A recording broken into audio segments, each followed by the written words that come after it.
करिए नस नस मेरी खोले हाय कुछ करिए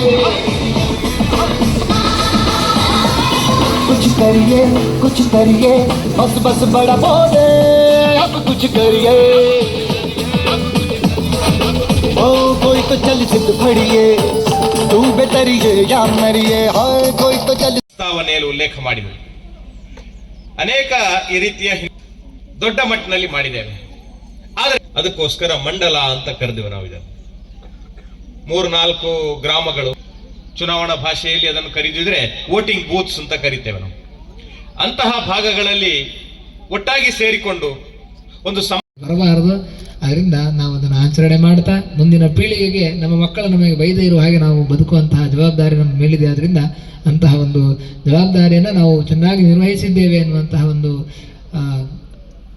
ಮಾತು ಈ ಕಾರ್ಯಕ್ರಮದಿಂದ ಆಗಲಿ, ಆ ಜಾಗೃತಿ ಈ ಕಾರ್ಯಕ್ರಮದಿಂದ ನಡೆಯಲಿ ಅಂತೇಳಿ ಈ ಸಂದರ್ಭದಲ್ಲಿ ಪ್ರಾರ್ಥನೆಯನ್ನು ಮಾಡ್ತಾ ದೇವರ ಅನುಗ್ರಹವನ್ನು ಪ್ರಾರ್ಥನೆ ಮಾಡ್ತಾ ಎಲ್ಲರಿಗೂ ಕೂಡ ದೇವರ ಅನುಗ್ರಹವನ್ನು ಪ್ರಾರ್ಥನೆ ಮಾಡ್ತೇವೆ. ಶ್ರೀಕೃಷ್ಣ ಅರ್ಪಣಮಸ್ತು. ಉತ್ಸವ ನಡೀತಾ ಇದೆ, ಅದರಿಂದ ನಾವು ಮುಂದುವರಿದಿದ್ದೇವೆ. ಶ್ರೀಕೃಷ್ಣ ಅರ್ಪಣಮಸ್ತು.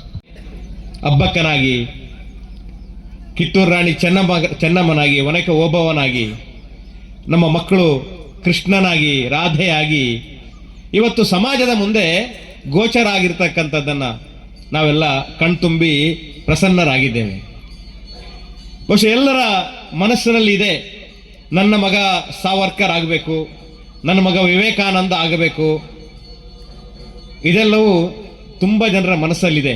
ಆ ಹಿನ್ನೆಲೆಯಲ್ಲಿ ನಮ್ಮ ಮಕ್ಕಳಿಗೆ ಆ ವೇಷವನ್ನು ಹಾಕಿ ನಾವು ಸಂಭ್ರಮ ಪಡ್ತಾ ಇದ್ದೇವೆ. ಆ ಹಿನ್ನೆಲೆಯಲ್ಲಿ ಈ ಒಂದು ಹಿಂದೂ ಸಂಗಮ ಏನಿದೆ, ಇದು ಸಂಘದ 100ನೇ ವರ್ಷದ ಈ ಒಂದು ಸನ್ನಿವೇಶದಲ್ಲಿ ಆದರೂ ಕೂಡ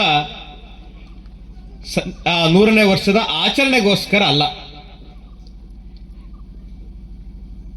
ಸುಮಾರು 30 ವರ್ಷಗಳ ಹಿಂದೆ ಪುತ್ತೂರಿನ ಅವತ್ತಿನ ಬೋರ್ಡ್ ಹೈಸ್ಕೂಲ್ ಅಂತ ಕರ್ತಾ ಇದ್ರು.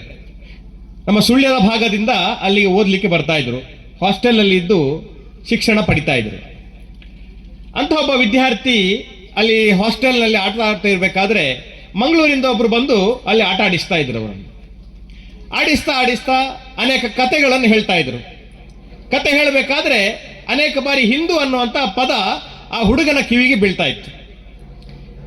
ಇವ ಈ ಹಿಂದೂ ಪದಕ್ಕೆ ಅರ್ಥ ಹುಡುಕ್ತಾ ಹೋಗ್ತಾನೆ, ಅವನಿಗೆ ಗೊತ್ತಾಗ್ಲಿಲ್ಲ.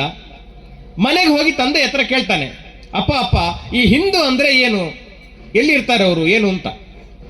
ಆಗ ಅಪ್ಪ ಹೇಳ್ತಾರೆ, ಮಗ ನನಗೆ ಗೊತ್ತಿಲ್ಲ, ನಾಳೆ ನಾಡಿದ್ದು ಮನೆಯಲ್ಲಿ ತಿಥಿ ನಡೀಲಿಕ್ಕಿದೆ, ಅದಕ್ಕೋಸ್ಕರ ಪುರೋಹಿತರು ಬರ್ತಾರೆ, ಅವ್ರ ಹತ್ರ ಕೇಳಿದ್ರೆ ನನಗೆ ಗೊತ್ತಾಗ್ಬೋದು ಅಂತ. ಪುರೋಹಿತರು ಬರ್ತಾರೆ. ಅವತ್ತು ಅವನನ್ನು ಕಾಯ್ತಾ ಇರ್ತಾನೆ. ಕಾದು ಪುರೋಹಿತರೇನು ಮನೆಯ ಒಳಗೆ ಬರಬೇಕಾದ್ರೆ ಇವ ತಕ್ಷಣ ಅವರನ್ನು ನಿಲ್ಲಿಸಿ ಕೇಳ್ತಾನೆ, ಪುರೋಹಿತರೆ ಈ ಹಿಂದೂಗಳು ಅಂದ್ರೆ ಯಾರು, ಹಿಂದೂಗಳು ಎಲ್ಲಿರ್ತಾರೆ, ಏನು ಕತೆ ಅಂತ. ಪುರೋಹಿತರಿಗೆ ಸ್ವಲ್ಪ ಗಾಬರಿ ಆಗಿಬಿಡ್ತಾರೆ. ಯಾಕಂದ್ರೆ ಅವತ್ತು ಅನೇಕ ಸಂಗತಿಗಳನ್ನು ಪುರೋಹಿತರೇ ಮನೆಗೆ ತಲುಪಿಸ್ತಾ ಇದ್ದದ್ದು. ಪತ್ರಿಕೆಗಳಿರಲಿಲ್ಲ,